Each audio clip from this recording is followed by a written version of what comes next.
মুসলিম বিশ্বে তুরস্কই একমাত্র দেশ যে আমেরিকার প্রভাব ও সিদ্ধান্তকে চ্যালেঞ্জ করতে পারে এবং এই চ্যালেঞ্জ আমেরিকাকে ব্যাপক প্রভাবিত করে তোলে।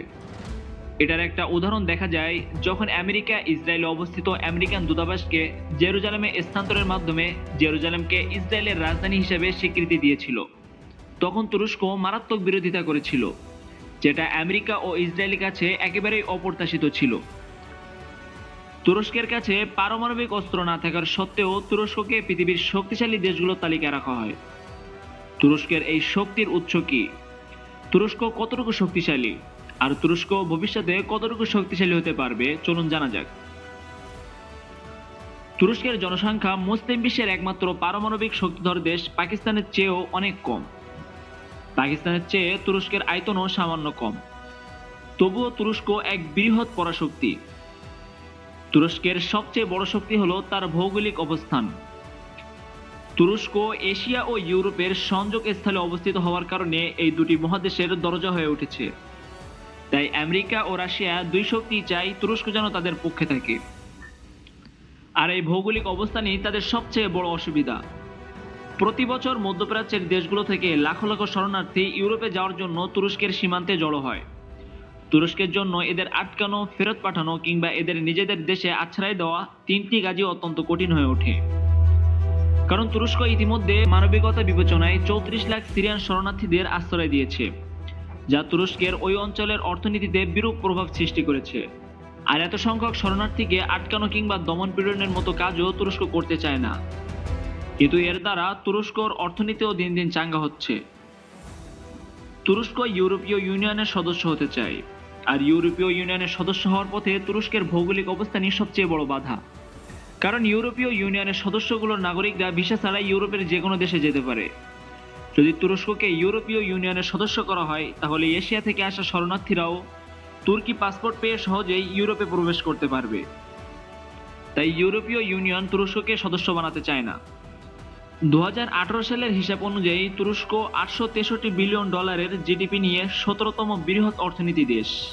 যদিও 2020 সালে ডলারের বিপরীতে তুর্কি মুদ্রা লিরার দরপতনের কারণে তুরস্কের জিডিপি $794 বিলিয়ন নেমে এসেছে।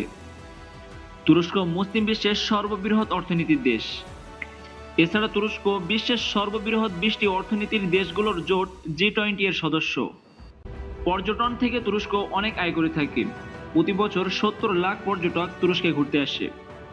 এছাড়া তুরস্কের গাড়ি নির্মাণ, টেক্সটাইল ও গার্মেন্টস শিল্পও বেশ উন্নতি লাভ করেছে। 2021 সালে তুরস্কের জিডিপি প্রবৃদ্ধি 6.7% হতে পারে বলে ধারণা করা হচ্ছে। 2018 সালে ইন্টারন্যাশনাল মিলিটারি র্যাঙ্কিং অনুযায়ী তুরস্ক পৃথিবীর 8ম বৃহৎ সামরিক শক্তি। 2021 সালের বিজনেস ইনসাইডার ইন্ডিয়ার তথ্য অনুযায়ী তুরস্ক পৃথিবীর 10ম বৃহৎ সামরিক শক্তি। গ্লোবাল ফায়ার পাওয়ারের তথ্য অনুযায়ী তুরস্ক 11তম বৃহৎ সামরিক শক্তি। উল্লেখ্য, র্যাঙ্কিং পরিবর্তনে প্রতিরক্ষা বাজেটও বিবেচনায় নেওয়া হয়। এবছরের তুরস্কের প্রতিরক্ষা বাজেট $17.5 বিলিয়ন, যা বিগত বছরগুলোর তুলনায় কিছুটা কম। তুরস্ক ন্যাটোর সদস্য হওয়ায় পৃথিবীর কোনো দেশ তুরস্কের সামরিক স্বার্থে হস্তক্ষেপ করে না। যদি কোনো দেশ তুরস্কের সামরিক স্বার্থে হস্তক্ষেপ করে কিংবা তুরস্কে হামলা করতে চায়, তাহলে ওই দেশকে তুরস্কের সাথে পৃথিবীর সবচেয়ে শক্তিশালী সামরিক জোট ন্যাটোর মোকাবেলা করতে হবে। তুরস্ক আমেরিকার সহযোগিতায় F-16 ফ্যালকন নামক বিমান নিজেই তৈরি করে। এছাড়া ন্যাটোর সদস্য হওয়ার সুবাদে আমেরিকা তুরস্ককে 5ম প্রজন্মের F-35 যুদ্ধ বিমান বিক্রি করার সিদ্ধান্ত নিয়েছিল। তবে ন্যাটো সদস্য হওয়া সত্ত্বেও তুরস্কের রাশিয়ার কাছ থেকে S-400 মিসাইল ডিফেন্স সিস্টেম কেনার ফলে আমেরিকা ও তুরস্কের সম্পর্কে টানপোড়েন চলছে। আমেরিকা তুরস্কের কাছে F-35 যুদ্ধ বিমান বিক্রি স্থগিত করেছে। তুরস্ক এখন 70% অস্ত্র নিজে নির্মাণ করে। তুরস্ক প্রতি বছর $11 বিলিয়ন অস্ত্র নির্মাণ করে, যার মধ্যে 2020 সালে তুরস্ক $3 বিলিয়ন অস্ত্র রপ্তানি করেছে। তুরস্ক বর্তমানে পৃথিবীর 14তম অস্ত্র বিক্রেতা দেশ। তুরস্কের তৈরি করা অস্ত্রের মধ্যে রয়েছে ট্যাঙ্ক, যুদ্ধবিমান, যুদ্ধজাহাজ, গোয়েন্দা ড্রোন, হেলিকপ্টার, সেলফ প্রোপেলার গান ইত্যাদি। ন্যাটো সদস্যভুক্ত দেশগুলোর মধ্যে তুরস্কে রয়েছে আমেরিকার পর সবচেয়ে বড় সেনাবাহিনী। তুরস্কের সক্রিয় সৈন্য সংখ্যা 3,55,000, রিজার্ভ সৈন্য সংখ্যা 3,80,000 এবং প্যারামিলিটারি সৈন্য সংখ্যা 1,60,000। তুরস্কে রয়েছে 1056টি যুদ্ধ বিমান, আরও আছে 149টি যুদ্ধ জাহাজ। আছে 3045টি ট্যাঙ্ক, যা সংখ্যার দিক দিয়ে মুসলিম বিশ্বের সর্বোচ্চ। এটি তুরস্ককে মুসলিম বিশ্বের সবচেয়ে শক্তিশালী দেশে পরিণত করেছে। তুরস্কের ভৌগোলিক অবস্থান এবং মুসলিম বিশ্বের গুরুত্বের কারণে তুরস্কে রয়েছে বিস্তৃত রাজনৈতিক শক্তি।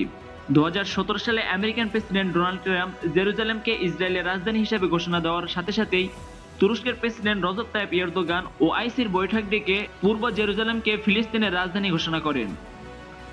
রিসেপ তাইপ এরদোগানের এই পদক্ষেপ সারা পৃথিবীর মুসলমানদের হৃদয়ে জায়গা করে দেয়। রজব তাইপ এরদোগানের এই পদক্ষেপ সারা পৃথিবীর মুসলমানদের হৃদয়ে জায়গা করে দেয়। রিসেপ তাইপ এরদোগান মুসলিম বিশ্বের সবচেয়ে জনপ্রিয় নেতা হিসেবে পরিচিতি পান মুসলিম বিশ্বের সকল সমস্যা নিয়ে মুসলিম স্বার্থে কথা বলার জন্য। মুসলিম বিশ্বের সবচেয়ে বড় সামরিক, অর্থনৈতিক ও রাজনৈতিক শক্তি হওয়ার সত্ত্বেও তুরস্ক বেশ কয়েকটি জটিল সমস্যায় জর্জরিত। এর মধ্যে একটি হলো তুরস্ক কুর্দিদের স্বাধীন রাষ্ট্র গঠনের দাবি করে। কুর্দিরা সিরিয়া ও ইরাকের উত্তর অংশে শক্তিশালী সামরিক ঘাঁটি তৈরি করেছে, আর তুরস্কের লক্ষ্যবস্তুতে আঘাত করে থাকে। জবাবে তুরস্কের সেনাবাহিনী অভিযান পরিচালনা করে সিরিয়ার উত্তর অংশ দখল করে নেয় এবং ইরাকের 30 কিলোমিটার ভিতরে প্রবেশ করে। তুরস্কের এই পদক্ষেপের জন্য আন্তর্জাতিকভাবে তুরস্কের সমালোচনা করা হয়। এছাড়া 2019 সালে তুরস্ক অপারেশন পিস স্প্রিং পরিচালনা করে সিরিয়ার আরও কিছু অঞ্চল দখল করে নেয়, যেখানে তুরস্ক সিরিয়ান শরণার্থীদের পুনর্বাসনের কাজ করেছে। সব মিলিয়ে তুরস্ক 8835 বর্গ কিলোমিটার অঞ্চল নিজেরাই দখল করে রেখেছে। এটা ইসরায়েলের আয়তনের 3 ভাগের 1 ভাগ। এটা ভবিষ্যতে তুরস্কের অংশ হয়ে যাওয়ার সম্ভাবনাও রয়েছে। তুরস্কের আরেকটি সমস্যা হলো ইউরোপীয় ইউনিয়ন ও আমেরিকার সাথে খারাপ সম্পর্ক। ইউরোপীয় ইউনিয়ন কুর্দিদের ওপর তুরস্কের অভিযান ও বিরোধীদের দমনের জন্য তুরস্কের সমালোচনা করে থাকে। তবে আমেরিকার সাথে তুরস্কের সম্পর্ক খারাপ হওয়ার কারণ আরও গুরুতর। 2016 সালের সামরিক অভ্যুত্থান তুরস্কের জনগণ ব্যর্থ করে দেয়। এই সামরিক অভ্যুত্থানের জন্য তুরস্ক ফেতুল্লাহ গুলেনকে দায়ী করে। ফেতুল্লাহ গুলেন বর্তমানে আমেরিকায় বসবাস করেন। তুরস্ক ফেতুল্লাহ গুলানকে আমেরিকার কাছ থেকে চাইলে আমেরিকা ফেতুল্লাহ গুলানকে তুরস্কের হাতে হস্তান্তর করেনি। এছাড়া সামরিক অভ্যুত্থানের সময় তুরস্কে অবস্থিত আমেরিকার বিমান ঘাঁটিও ব্যবহৃত হয়, ফলে তুরস্কের সাথে আমেরিকার সম্পর্ক খারাপ। বর্তমান সময়ে তুরস্ক রাশিয়ার ঘনিষ্ঠ হচ্ছে। চীনের উইঘুর ইস্যু সত্ত্বেও তুরস্ক চীনেরও ঘনিষ্ঠ হচ্ছে। উইঘুর ইস্যুতে তুরস্ক আপত্তির কারণে 2019 সালে তুরস্কের একটি প্রতিনিধি দল চীনে গিয়ে উইঘুরদের অবস্থা পরিদর্শন করে আসে। তুরস্কের প্রতিবেশী গ্রিসের সাথে তুরস্কের সাইপ্রাস নিয়ে একটি সমস্যা আছে। 1974 সালে তুরস্ক গ্রিসকে পরাজিত করে তুর্কি প্রজাতন্ত্র সাইপ্রাস গঠন করে। তুরস্কের প্রেসিডেন্ট রিসেপ তাইপ এরদোগানের ভিশন 2023 অনুযায়ী 2023 সালের ভিতর তুরস্ক ইস্তাম্বুল খাল প্রকল্প বাস্তবায়ন করবে। নিজের প্রয়োজনীয় সকল সমরাস্ত্র নিজেরা তৈরি করবে। অর্থনৈতিক উন্নয়ন ঘটাবে। ভিশন 2023 অনুযায়ী 2023 সালের ভিতর তুরস্কের জিডিপি হবে $2 ট্রিলিয়ন। এছাড়া তুরস্ক ইউরোপের সবচেয়ে বড় শক্তি হওয়ার কথাও বলে। তুরস্কের সরকারের বর্তমান কার্যক্রমে মনে হচ্ছে তুরস্ক লুজান চুক্তিকে পাশ কাটিয়ে নিজের অধিকার করে নিতে অনেকটা সক্ষম। তুরস্কের ভিশন 2023 যদি তুরস্ক বাস্তবায়ন করতে সক্ষম হয়, তাহলে তুরস্ক ভারতকে পিছনে ফেলে পারমাণবিক অস্ত্র ছাড়াই হয়ে উঠবে পৃথিবীর 4র্থ শক্তিশালী দেশ এবং তুরস্ক 10ম বৃহৎ অর্থনীতির দেশও হয়ে উঠবে।